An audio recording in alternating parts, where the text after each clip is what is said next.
Most people believe that aging is something that just happens to you.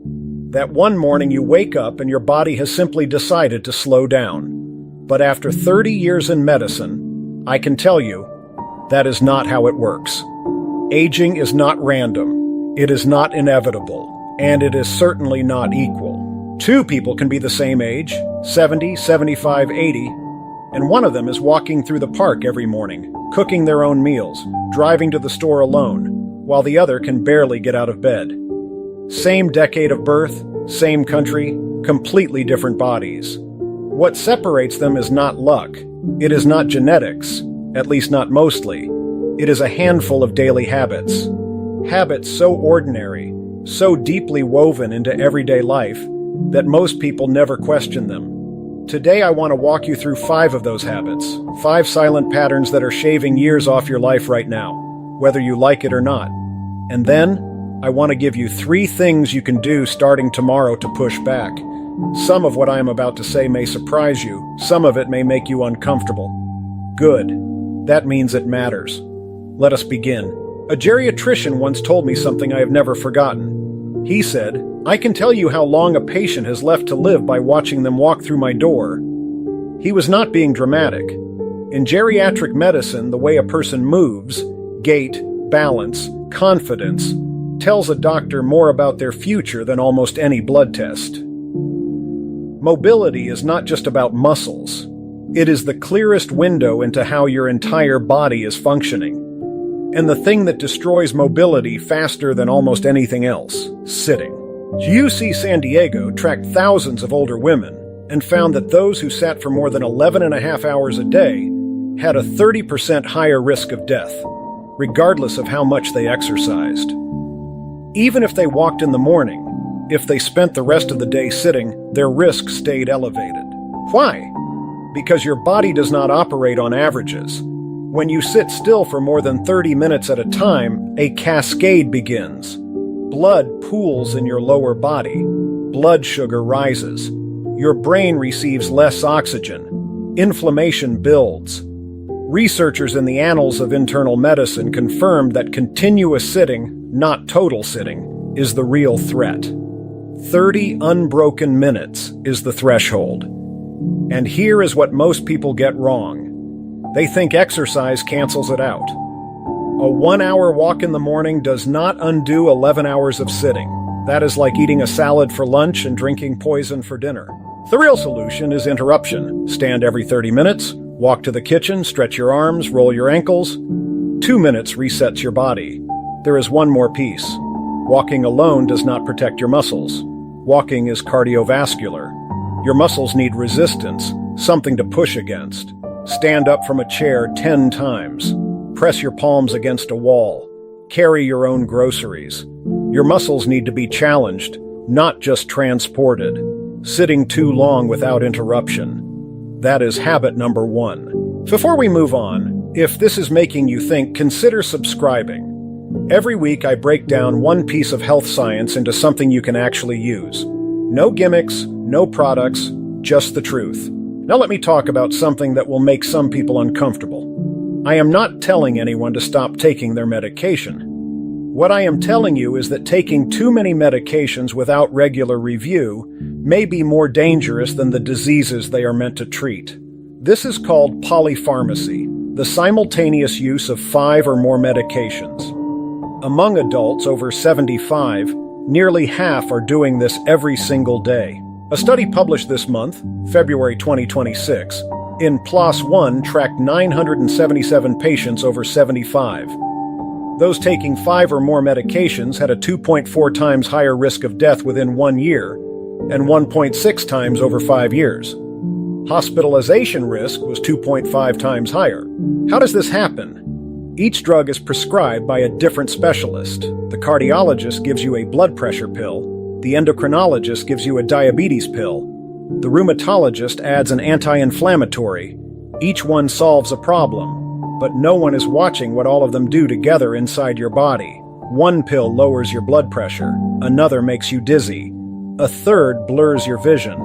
Together, they create the perfect conditions for a fall. And a fall after 70 is not minor. It can be the beginning of a fracture, immobility, pneumonia, and irreversible decline. Many of these medications also quietly deplete essential nutrients. Cholesterol drugs reduce CoQ10. Diuretics flush potassium and magnesium. Acid blockers prevent absorption of calcium, iron, and B12. The result, fatigue, weakness, brain fog, leads to yet another prescription. The cycle deepens. So what should you do? Once a year, take every medication you are using, prescriptions, supplements, everything, put them in a bag, bring them to your doctor or pharmacist, and ask one question for each. Is this still necessary? Minimum pills, maximum lifestyle. That is the pattern among the healthiest people I know over 70. Here's a number that should stop you. A 2025 meta-analysis reviewing 79 cohort studies found that sleeping less than 7 hours raises your mortality risk by 14%. Sleeping more than 9 hours raises it by 34%. When you sleep, your body is doing its most important work. Your brain clears toxic amyloid proteins through the glymphatic system, the same proteins linked to Alzheimer's. Your immune system produces cells to fight infection. Your blood pressure drops to give your heart a break. Muscles rebuild, hormones rebalance. Cut that process short, even by one night, and the damage starts immediately. A 2025 study in the Journal of Immunology showed that a single day of sleep deprivation altered immune cell behavior in healthy adults. In older adults, whose immune systems are already fragile, the impact is far worse. Chronic sleep deprivation raises blood pressure, increases inflammation, destabilizes blood sugar, and accelerates telomere shortening, the protective caps on your chromosomes that mark biological aging. Sleeping less does not just make you feel older, it makes your cells older. Yet so many people over 60 treat sleep as optional. They stay up for television. They scroll through their phone in bed. They tell themselves they will catch up on the weekend, but sleep debt does not work like money. You cannot pay it back in bulk. Your body needs consistency. The fix requires discipline, not complexity. Go to bed at the same time every night, including weekends. Turn off your screen 1 hour before sleep. Keep your room cool, dark, and quiet. If you wake up and cannot fall back asleep, do not reach for your phone. Lie still. Breathe slowly. Let your body remember rest. After 2 or 3 nights of solid 7 to 8 hours sleep, most people notice sharper thinking, better mood, more energy. Sleep is not wasted time. It is the foundation everything else is built on. This is the habit that hides in plain sight. Most people over 60 are not drinking enough water, and they do not even know it. As you age, your thirst mechanism weakens. The part of your brain that says, "I am thirsty," becomes less sensitive. You can be significantly dehydrated and feel perfectly fine. The National Institutes of Health tracked over 11,000 adults for 25 years in the ERIC study. People whose blood showed chronic underhydration, serum sodium above 142, were biologically older than their actual age. They developed 39% more chronic diseases, including heart failure, dementia, diabetes, and stroke. They had a 21% higher risk of dying early. Researchers estimated nearly half the world is chronically underhydrated. When your body lacks water, your blood thickens. Your heart pumps harder, your kidneys struggle to filter waste, and over time their function declines, often without symptoms until the damage is irreversible. Your brain, over 70% water, slows down. Studies show dehydrated older adults display cognitive patterns of people 10 years older. Your joints suffer too. Cartilage is mostly water. Without hydration, it dries, friction increases, inflammation rises, and pain worsens, especially for those already managing arthritis. The solution is simple but strategic. Drink a glass of water first thing in the morning. Keep a bottle within reach all day. Do not wait until you feel thirsty. By then, you are already behind. Add lemon or cucumber if plain water does not appeal. Eat water-rich foods. Watermelon, cucumber, soup, broth. Check your urine. Light yellow means you are on track. dark means drink now. You do not need to flood your body. You just need to stay ahead of the deficit. Consistently. Every day. The last habit on this list is one most people never think of as a habit, but it is. Stress is not just something that happens to you. It is something you practice through the way you respond to your life every day. A Finnish study found chronic stress shortens life expectancy by approximately 2.8 years. That may sound modest compared to the other numbers today. But stress is different. It is not just its own risk. It is a multiplier of every other risk. When you are stressed, you eat worse, you move less, you sleep poorly, you isolate yourself. Stress pushes you toward every other habit on this list. The mechanism is cortisol. In short bursts, cortisol sharpens focus and raises energy. But when it stays elevated for months and years, it becomes destructive. It suppresses your immune system. It raises blood sugar. It increases inflammation. It breaks down muscle tissue. It accelerates telomere shortening, the same aging markers affected by poor sleep. A University of Southern California study found that social stress, loneliness, financial pressure, caregiving, loss, directly accelerates immune aging. Your defense system starts to behave like it belongs to someone much older. For many seniors, stress is invisible because it is constant. It is the background hum of worry about health, money, independence being a burden. No single crisis, just a low-grade tension that never turns off. The solution is not to eliminate stress.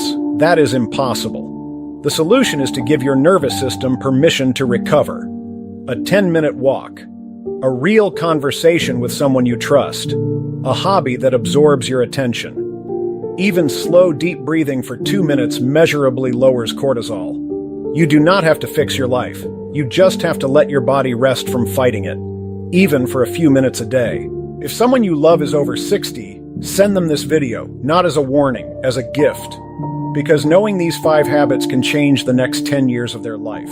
Those are the 5 habits. Sitting too long, taking too many pills without review, sleeping too little, drinking too little water, and living under constant stress.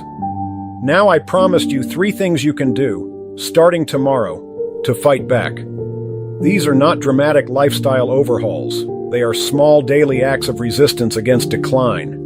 And each one addresses multiple habits on the list we just discussed. The first one is about how you eat, not what diet you follow, not what supplements you take. Just one rule: include a palm-sized portion of protein at every meal. Breakfast, lunch, and dinner. Here is why this matters more than most people realize. After 60, your body becomes less efficient at turning the protein you eat into muscle. Scientists call this anabolic resistance. It means that even if you eat the same amount of protein as a younger person, your body builds less muscle from it. You need 20 to 30% more just to maintain what you have. A nationwide nutrition survey in South Korea found that among elderly men, 1 in 2 was protein deficient. Among elderly women, 2 in 3. The pattern is consistent across countries. As people age, they eat less meat, less fish, fewer dairy products, partly because of cost, partly because of digestion, partly because of misinformation about cholesterol. But protein is not just about muscle. It is the building block of your bones. 30% of bone is collagen, a protein. It is the raw material for your immune antibodies. It is what your body uses to make insulin, serotonin, melatonin. When protein drops, everything drops.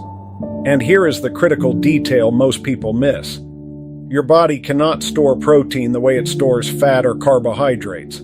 If you eat all your protein at dinner, which is the most common pattern, your body can only use a fraction of it. The rest is wasted. But if you spread it across 3 meals, muscle synthesis improves by 20 to 30%.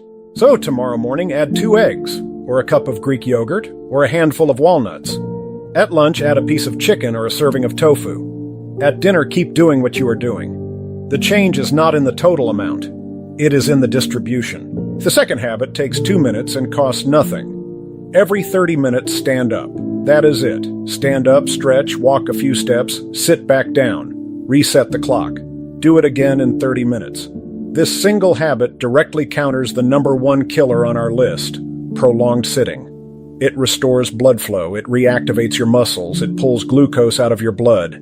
It sends oxygen back to your brain. A Brazilian study followed over 300 older adults for 5 years. They found that replacing just 10 minutes of sitting with light physical activity reduced mortality risk by 30%. Not running, not lifting weights, just standing and moving. And replacing 60 minutes brought the risk down by 78%. The returns on this investment are extraordinary. You can tie it to things you already do. Stand up during TV commercials. Stand when you take a phone call. Walk to the kitchen every time you refill your water, which, by the way, also addresses habit number 4 on our list. 2 habits solved with 1 trip to the sink. Here is what the Annals of Internal Medicine confirmed.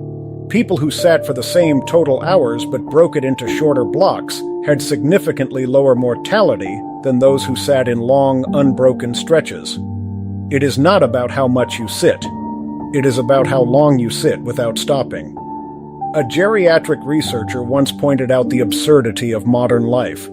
People drive their cars to the gym, take the elevator to the 3rd floor, and then climb a stair machine for 30 minutes. The stairs were right there, the walk was right there, the movement was already built into the day. We just engineered it out. You do not need a program. You do not need equipment.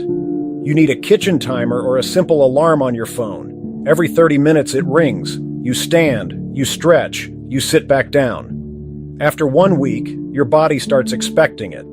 After 1 month, you will feel wrong sitting still for too long. Bring movement back, not as exercise, as life.